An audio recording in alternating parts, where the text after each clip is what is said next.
샬롬 로중 읽어주는 제입니다. 오늘은 5월 2일 월요일 로중입니다.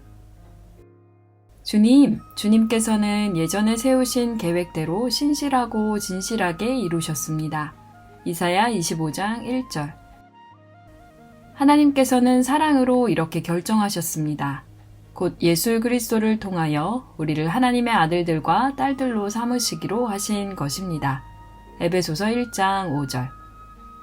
오늘도 주님 품에 안기는 하루 되세요. 샬롬 하올람. 자녀로 부르신 이유.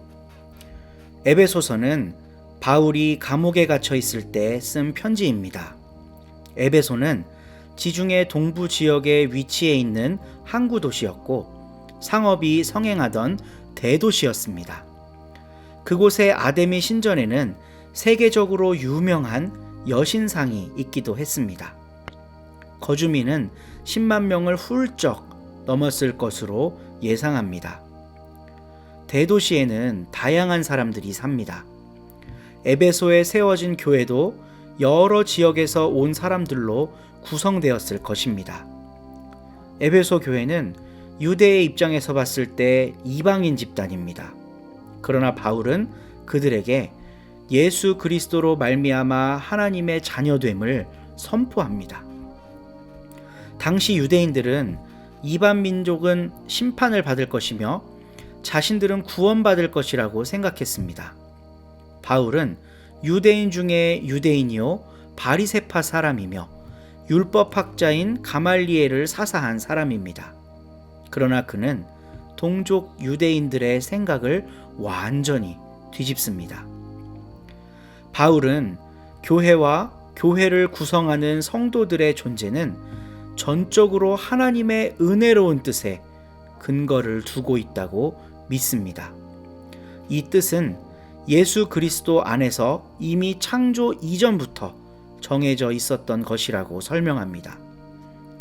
하나님의 사랑은 특정 민족에 국한되어 있는 것이 아니라 예수 그리스도 안에 있는 모든 사람에게 골고루 미치고 있음을 의미하는 것입니다. 예수님은 유대인이었습니다. 태어난 지 8일 만에 할례를 받으셨을 거고 유대의 테두리 안에서 성장하셨을 것입니다.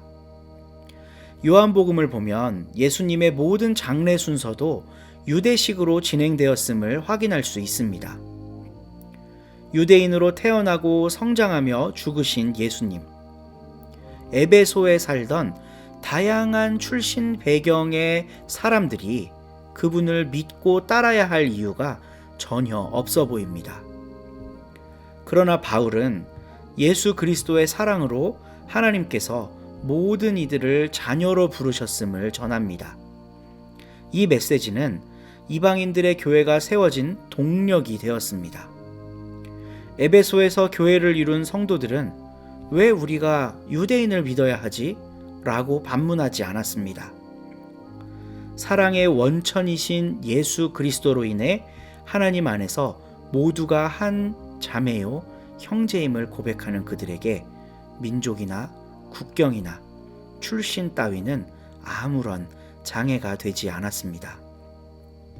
우리는 다양한 생각이 공존하는 사회에 살고 있고 오늘날 우리들의 교회도 마찬가지입니다. 심지어 한솥밥을 먹는 식구끼리도 꼭 같은 생각만 하며 살 수는 없습니다.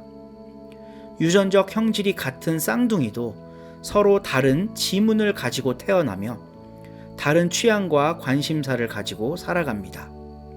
그러나 서로 다름을 극복하고 하나가 된 공동체에는 엄청난 영향력이 발휘됩니다. 에베소의 교회에는 다양한 출신의 사람들이 있었던 것만큼 유대인들도 포함되어 있었습니다. 다른 민족과 섞이는 것을 끔찍이도 싫어한 그들이 이방인들의 다름을 받아들이고 교회 안에서 하나가 된 기적을 보여줍니다. 바로 예수 그리스도로 말미암아 하나님 안에서 한 자매요 형제가 되었음을 고백했기 때문입니다.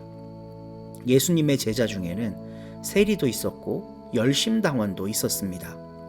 이 두 그룹은 서로 원수지간입니다. 그러나 예수님 안에서 그들은 한 제자가 되었습니다. 서로 다름은 우리가 하나님의 자녀로 하나 되는데 방해 요소가 아닙니다. 오히려 서로 다름은 하나됨을 더욱 의미 있게 하는 것입니다.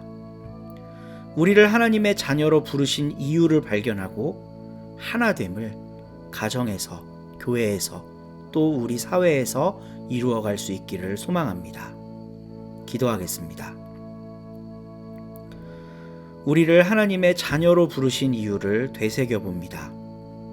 주 안에서 우리가 하나임을, 예수 그리스도의 피를 나누는 자매와 형제임을 고백하며 살아가게 하소서. 차이를 받아들이고 하나됨으로 선한 영향력이 되게 하소서. 예수님의 이름으로 기도합니다. 아멘.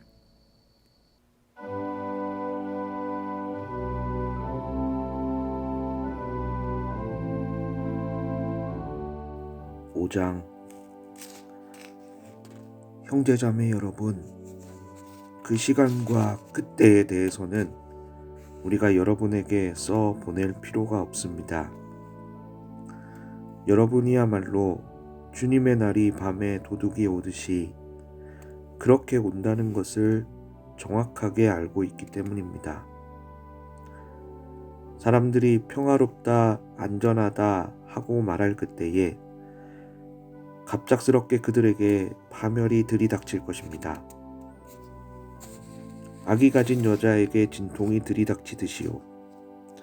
그들이 그것을 절대로 피하지 못할 것입니다. 그러나 형제자매 여러분, 여러분은 어둠 속에 있지 않습니다. 그래서 그날이 여러분을 도둑처럼 덮치지는 못할 것입니다.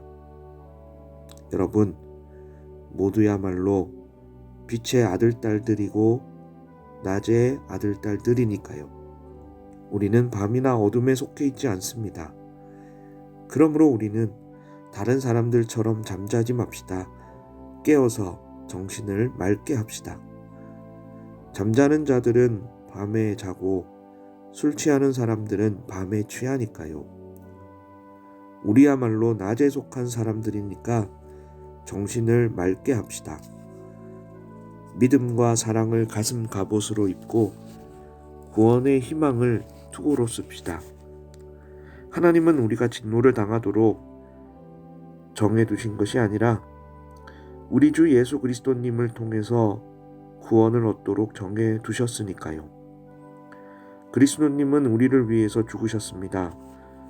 깨어있든지 잠들어 있든지 우리가 그리스도님과 더불어 함께 살도록 하신 것이었습니다.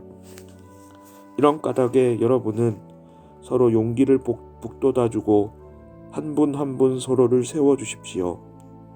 지금 그렇게 하고 있는 것처럼 말입니다. 형제자매 여러분, 우리가 여러분에게 부탁합니다. 여러분 가운데서 애써 수고하고 주님 안에서 여러분을 앞장서서 이끌며 여러분을 타일러 정신 차리게 하는 사람들을 여러분이 안아주십시오. 그리고 그들이 하는 일을 생각해서 극진히 사랑으로 그들을 존경하십시오. 여러분끼리 평화롭게 지내십시오. 형제자매 여러분, 우리가 여러분에게 권유합니다. 제멋대로 사는 사람들을 타일러 정신 차리게 해주십시오. 기가 꺾인 사람들을 격려해 주십시오. 약한 사람들 편에 서 주십시오. 모든 사람들한테 너그럽게 참으십시오. 아무도 다른 사람에게 악을 악으로 갚지 않도록 주의하십시오. 도리어 언제나 서로한테는 모두한테든 선한 일을 하도록 힘쓰십시오. 언제나 기뻐하십시오. 끊임없이 기도하십시오. 모든 일에 감사하십시오. 이것이 그리스도 예수님 안에서 여러분한테 바라시는 하나님의 뜻이니까요. 성령님을 소멸하지 마십시오. 예언을 멸시하지 마십시오. 모든 것을 검증해서 가려내십시오. 좋은 것을 굳게 붙잡고 계십시오. 어떠한 모양이든지 악은 멀리 하십시오. 평화의 하나님이 친히 여러분을 거룩하게 하셔서 모든 면에서 온전하게 해주시기를 빕니다. 여러분의 영과 혼과 몸을 온전하게 지켜주시기를 빕니다. 그래서 우리 주 예수 그리스도님이 다시 오실 때에 나무랄 데 없게 해주시기를 빕니다. 우리를 부르신 하나님은 신실하신 분이시니 하나님이 또한 그 일을 이루어 주실 것입니다. 형제자매 여러분, 우리를 위해서도 기도해 주십시오. 거룩한 입맞춤으로 모든 형제자매들에게 안부를 전해 주십시오. 여러분은 주님 안에서 이 편지를 모든 형제자매들에게 맹세코 읽어 주십시오. 우리 주 예수 그리스도님의 은혜가 여러분과 함께 하기를 빕니다. 아멘.